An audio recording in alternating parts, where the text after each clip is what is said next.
हमारे प्राण निकल गए। अब इसका अंतराय ये है कि जैसे आपका आधा घंटा से नाम नहीं चला, लेकिन कोई पाप भी नहीं हुआ, कोई पाप भी नहीं हुआ। अगर उसके बाद कोई पाप कर्म हुआ और आपका फिर नाम स्मरण नहीं हुआ, तो हमें फिर संशय है कि हो सकता है चित्तवृत्ति कहाँ लग गई और चली गई। और जैसे मानो आप तो काम की बात कर, जैसे एक आदमी राधा बोला और बेहोश हो गया और 3 दिन बाद मरा, तो भगवत प्राप्ति हो जाएगी उसकी, क्योंकि उसके द्वारा कोई पाप कर्म नहीं हुआ।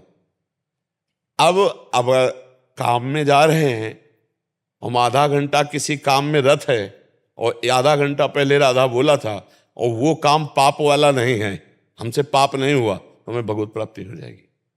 अब ये सोचना है कि कहीं हमारा ऐसा चिंतन ना हो जाए जो अशुभ। तो हनुमान जी महाराज बड़े ज्ञानी महात्मा हैं, भगवान के स्वरूप है, और वो कह रहे हैं कि ऐसा हो नहीं सकता कि आप भगवान का चिंतन छोड़ दो और फिर गलत चिंतन न हो, अशुभ चिंतन न हो। तो का हनुमंत विपत्ति प्रभु सोई, जब तो सुमिरन भजन। तो हमें लगता है कि हमें बीच बीच में, हमें एक दिन एक जहाँ बैठे हैं एक भगत बैठे थे, तो उनसे कहा था 5 मिनट का नियम ले लो कि 5 मिनट में एक बार राधा बोलना ही है। तो ये नियम आपको 24 घंटे भजन कराने लगेगा, क्योंकि एक बार हम बोला राधा, फिर हमें चिंता हो जाएगी कि अगला 5 मिनट में हमें एक बार राधा बोलना है। तो एक मतलब राधा नाम 5 मिनट में एक बोलने के, उसमें हम सैकड़ों बार राधा बोलेंगे कि यार हमको राधा बोलना है, 5 मिनट बाद राधा बोलना है। हर 5 मिनट में एक बार बोलो राधा राधा, बस आपका काम हो जाएगा। तो महाराज जी इसमें हमें श्री जी बोलेंगी कि तू जैसी है मेरी है, श्री जी बोलेंगी फिर इस जन्म में हमको ऐसा? बोलेंगे ही नहीं, वो अपनी सेवा में लगा लेंगे। देखो हमारा तुम्हारा कोई स्त्री पुरुष का शरीर नहीं है, ये जो आप देख रहे हो, जो मैं है तत्व है, वो स्त्री पुरुष शरीरधारी नहीं है, वो चैतन्य घन प्रकाश है।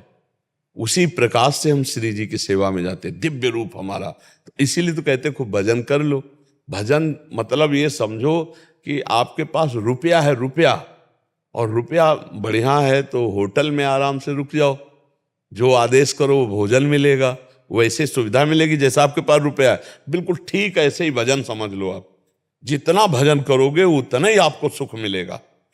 इस जगह अभी आपकी खेती पुरानी चल रही है, तो उसका शुभ और अशुभ का चक्र आएगा, कभी बढ़िया अनुकूलता आ जाएगी, कभी प्रतिकूलता। इसको तो भोगना पड़ेगा। इसमें प्रयोग मत करो भजन का, भजन का प्रयोग करो आगे के लिए, कि हमारा अब जो आगे का समय है वो भगवान की स्मृति में जाए, हमें दुख सुख सहने के सामर्थ्य मिले, और इस जन्म में मैं श्री जी को प्राप्त हो जाऊं। जब हमें लगन लगती है ना, जैसे रुपया कमाने की, तो ओवर टाइम लोग नहीं करते। ऐसे ही भजन की जब लगन लगी बचपन में ना, तो जब देखते सब सो गए तो उठ के बैठ जाते, और जब देखते कि अब जगने का समय आ रहा तो थोड़ा सो लेते, फिर सोच स्नान करके फिर। तो लोगों को ये लगता कि कोई 3 बजे जैसे जगता है, तो लगता कि नया साधु होकर के 3 बजे नहीं जगता, 5 बजे जगता है। तो जब वो जगने का टाइम आता तब हम सोते, किसी को जानने नहीं दिया। जब वो सो गए उनके साथ लेटे, और जहां वो सो गए तब बैठ गए, अपने आप भजन चल रहा रात्रि में, और जहां उनके जगने को हुआ तो हम लेट गए।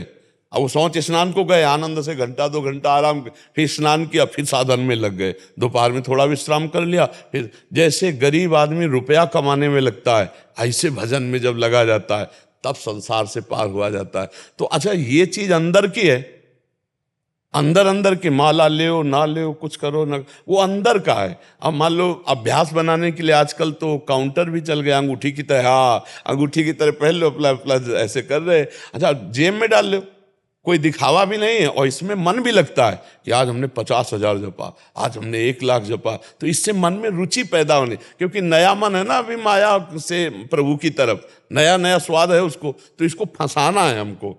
और सच्ची कह रहे हैं, अगर ये फंस जाए तो जैसे तुम यहां बैठे हो और अभी कोई विषय चिंतन वो करना चाहे तो अंदर अंदर विषय चिंतन कर लेगा सत्संग सुनते हुए। ऐसे विषयों में रहते हुए भी आप सत्संग का चिंतन कर सकते हो, भजन का चिंतन कर सकते हो, मन साथ दे दे। तो अंदर मन साथ तब देता है जब इसको प्रीति हो जाए या भय हो जाए। 2 होना चाहिए, 2 में कोई ना कोई होना। भय मृत्यु का हो जाए कि मरेगा तो सब कुछ छूटेगा, कोई साथ तो जाना नहीं, तो राधा राधा राधा राधा, पता नहीं कब मरना है, राधा राधा, या प्रीति हो जाए प्रभु से। तो जैसे काम ही नारी प्यारी जिम, लोभी जिम प्रिय दाम, तिम रघुनाथ निरंतर प्रिय लागो में। तो प्रियता पूर्वक भजन होने लगेगा, भयपूर्वक भजन होगा या प्रियता पूर्वक भजन होगा। तो हम अभी प्रियता पूर्वक तो है नहीं, तो हमें थोड़ा भय रखना चाहिए, हमसे कोई गलती न हो जाए, कोई पापाचरण न हो जाए, कहीं ऐसी जगह प्राण न निकल जाए कि हम प्रियाजू का ध्यान नहीं कर रहे और नाम नहीं जप रहे, प्राण निकल गए तो धोखा हो जाए, राधा राधा राधा राधा राधा राधा, तो आनंद आ जाए। दो में एक चीज आ जाए, या तो प्रीति आ जाए और या भय आ जाए। भय आ जाए, जो सभीत आवा शरणाई, रखियो ताई प्राण की नाई। भगवान नहीं कह रहे कि यदि भयभीत होकर मेरी शरण में आ जाए तो मैं उसे प्राणों से अधिक प्यार करूंगा। तो भय आ जाए या प्रीति आ जाए। तो ये दोनों चलते रहते हैं, कभी भय कभी प्रीति। जैसे सत्संग में बैठे हैं या एकांतिक में बैठे हैं तो भाव बन रहा है, हाँ हाँ हाँ, और कभी बाहर हैं तो फिर अच्छा है, अच्छा है, दोनों हमें भगवत प्राप्ति कराने वाले, दोनों भगवान से जोड़ने वाले ना। हाँ, अच्छा।